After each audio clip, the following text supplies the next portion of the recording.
feel it when you walk, it's in the way you talk. Nobody's gonna get in your way. Oh, yeah. The cynical comedian Groucho Marx once said, "Before I start, I have something important to say." So, after months of research, this is how I would define humor. Humor is the creative energy released in our brains in response to conflict or contradiction.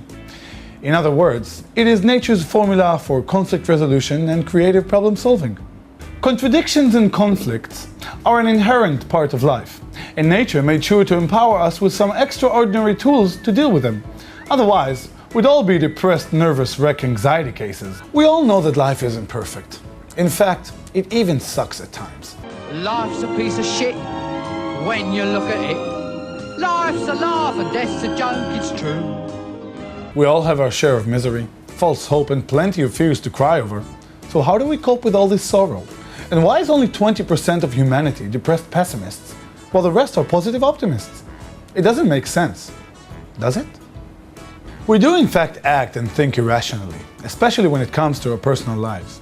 We screen out and underplay the negative information in our lives in favor of the more positive one.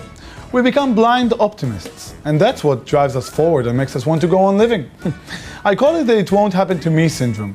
It's why we like to gamble or have sex without condoms, even though the odds are against us.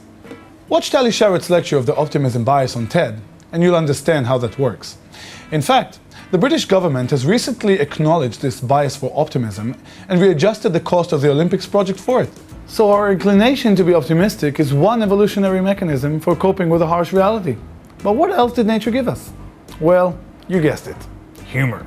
Humor is a function of two or more mismatches, discrepancies, perceptions, contradictions, expectations, disparities, call it what you want, conflicting ideas.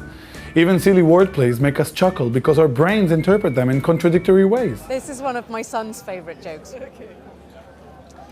A bear walks into a bar and he says to the barman, "Can I have an orange juice, please?